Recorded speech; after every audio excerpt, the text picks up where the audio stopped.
বাংলাদেশের কবিতার জন্মই রাজনীতির ভেতর দিয়ে। 40-এর দশকে বাংলাদেশের কবিতার জন্ম হয়েছে সেটা রাজনীতির ভিতর দিয়ে। 50-এর দশকে 52 ভাষা আন্দোলন রাজনীতির ভেতর দিয়ে। কিন্তু আচ্ছা, বাংলাদেশের যত গুরুত্বপূর্ণ কবি দেখবেন সবাই বিখ্যাত কিন্তু মূলত পলিটিক্যাল কবিতা লিখে। শামসুর রহমানরা বলছেন যে আমরা 50-এর দশকের কবিরা কিছুদিন 30-এর দশকের কবিদের অনুসরণ করতাম, মানে কলকাতার 30-এর দশকের কবিদের অনুসরণ করতাম।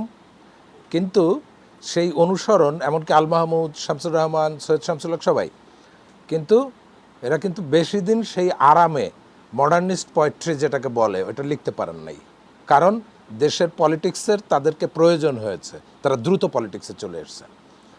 এই পরিস্থিতি 80s পর্যন্ত চলেছে। 80s-এ এসে বাংলাদেশের কবিতায় একটা নতুন পরিস্থিতি ওই জেনারেশন তৈরি করেন। সেটা কি বলছে, কবিতা থাকবে কবিতার মতো, কবিতা কেন পলিটিক্স ধারণ করবে?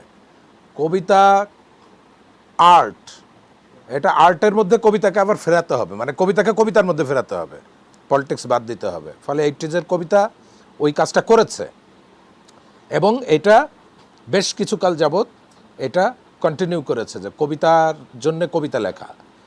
কিন্তু 90s-এ গিয়ে এবং 90s-এর পরে 00 দশক, প্রথম দশক, এই দশকের কবিতা কিন্তু চেঞ্জ হয়ে গেছে। আপনি যেটা বলছেন সেটা একটা টেন্ডেন্সি, সেটা সম্ভবত আপনার নিজের কবিতার মধ্যে ওই ব্যাপারটা আছে। সেটা হলো অন্তর্মুখিতা। এই ধরনের এক ধারার কবিতা আছে। সেটা হতে পারে যে বাংলাদেশের এই পলিটিক্যাল ক্যাওয়াস এই কবিতার মনোগঠনজনিত কারণে মোকাবেলা করতে চান না, ফলে তিনি স্কেপ করেন, সে কারণে হতে পারে। কিন্তু বাংলাদেশের আরেক ধারার কবিতা আছে, আমি অত্যন্ত কনফিডেন্টলি বলছি এবং আমার সে পাঠ আছে, যে বাংলাদেশের কবিতা এই পরিবর্তিত যে রাজনৈতিক পরিস্থিতি, এই পরিস্থিতিকে ফেস করছে এবং এগুলো কন্টেইন করছে। শুধু বাংলাদেশের পরিস্থিতি না, পরিবর্তিত বিশ্ব পরিস্থিতিও বাংলাদেশের কবিতা অনেক দূর পর্যন্ত, মানে সাম্প্রতিক বাংলাদেশের কবিতা অনেক দূর পর্যন্ত অ্যাবজর্ব করেছে। কবিতা তো একটা রিফাইন্ড আর্ট, এটা গদ্য না কিন্তু, হ্যাঁ। ফলে কবিতায় এগুলো বরাবরই খুঁজতে হয়, আপনি আমার চেয়ে ভালো জানেন, এগুলো খুঁজতে হয়, সেগুলো আছে, হয়তো খুঁজে খুঁজে বের করতে হবে। আর একটা বিষয় হচ্ছে, এরকম কবির পরিমাণ তো কম না যারা প্রেজেন্ট যে ডিসকোর্স এবং ডিসকোর্সের যে দ্বন্দ্ব সংঘাত সেগুলো সরাসরি কবিতায় ফুটিয়ে তুলছে, এরকম কবির সংখ্যাও কিন্তু কম না। কিন্তু এই ব্যাপারটা ভালো টের পাওয়া যায় হলো গদ্যের ক্ষেত্রে গেলে আপনি দেখবেন যে বাংলাদেশের চিন্তার একটা বড় প্যারাডাইম শিফটমেন্ট ঘটে গেছে। আই গেস যে বাংলাদেশের চিন্তা আর এখন থেকে 20 বছর বা 30 বছর আগের যে চিন্তার প্যাটার্ন, সেই প্যাটার্নে আর ফিরবে না, প্যারাডাইম শিফট ঘটে গেছে। ফলে কবিতারও ওই ঘটনাটা ঘটেছে, হয়তো কবিতার ব্যাপারটা বোঝা যায় একটু পরে। আমি সব সময় বলি, বাংলাদেশে কখনোই পাঠক ছিল না, এখনও নাই, এবং ভবিষ্যতে হবে কি না সেটা রাষ্ট্রের খাসলতের উপর ডিপেন্ড করবে। এই রাষ্ট্র যদি মনে করে যে তার জ্ঞান দরকার, জ্ঞান ভিত্তিক সোসাইটি প্রয়োজন, তাহলে মানুষ পড়বে, নচেত পড়বে না। এটা একটা, বাংলাদেশের মানুষ আগেও পড়তো না। পড়াটা একটা কালচার, এটা এমনি এমনি হয় না, সেই কালচারটা রুট লেভেল থেকে থাকতে হয়। কীরকম, আপনি লাইব্রেরি বানায় দেন না, রাষ্ট্র থেকে বা থেকে লাইব্রেরি বানায় দেয়, বলে যে গ্রামে গ্রামে লাইব্রেরি বানায় দেবো। আর প্রত্যেকটা লাইব্রেরিতে, জেলা লেভেলে, উপজেলা লেভেলে যত লাইব্রেরি করছে, প্রত্যেকটা লাইব্রেরিতে ধুলো পড়ে এবং কয়েকদিন পর উই পোকায় ওইসব বই কেটে ফেলে। করবেই, কারণ পইড়া লাভ নাই।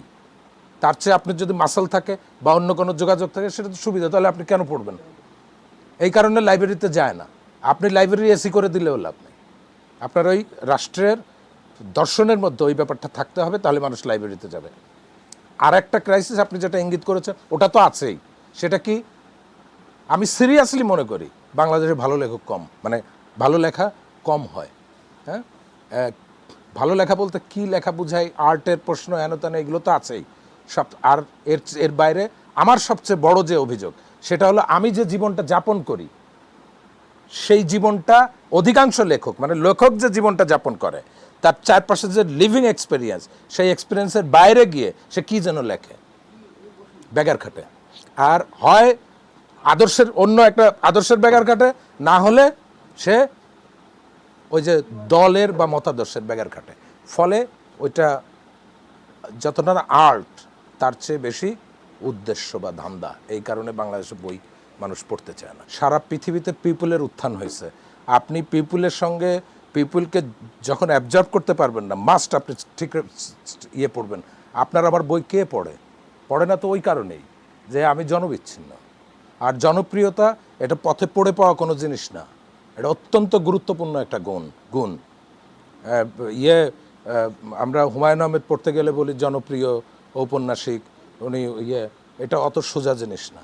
কবি টু কবি ভ্যারি করে, এটা কবির মনস্তত্ত্বের ব্যাপার, মনোগঠনের ব্যাপার, মুডের ব্যাপার। যেমন বাসার যে প্রশ্ন করেছেন, বাসার মৃদু কবিতা লিখতে পছন্দ করেন, এই জন্যে শিল্পের দিকে তার ঝোঁক বেশি। তারপর আমাদের জুন্নুর আইন, হ্যাঁ, ওনারও শিল্পের দিকে, আর্টের দিকে ঝোঁক বেশি। কিন্তু তার মানে এই না যে রাজনীতিকে কবিতা কন্টেইন করতে পারবে না। পৃথিবীর বিখ্যাত প্রচুর কবি আছে, মানে অধিকাংশ বিখ্যাত কবি রাজনীতিকে কন্টেইন করছে এবং তারা সফল হয়েছে।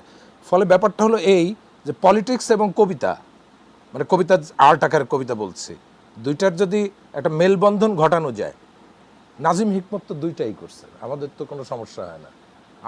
আর্টও উপভোগ করি, আবার পলিটিক্সটাও উপভোগ করি। সুভাষ মুখোপাধ্যায় তো সমস্যা হয় না আমাদের। তা আমি ওইটা কিছুতেই বলবো না যে কবিতা শুধু পলিটিক্সকেই করবে। কিন্তু আমরা যেহেতু একটা পলিটিক্যাল বাজে পরিস্থিতির মধ্যে আছি, এই জন্য আমার কথা শুনে আপনার মনে হতে পারে যে আপনি বোধহয় পলিটিক্যালি বায়াস বা পলিটিক্সের উপরে বায়াসনেস আছে।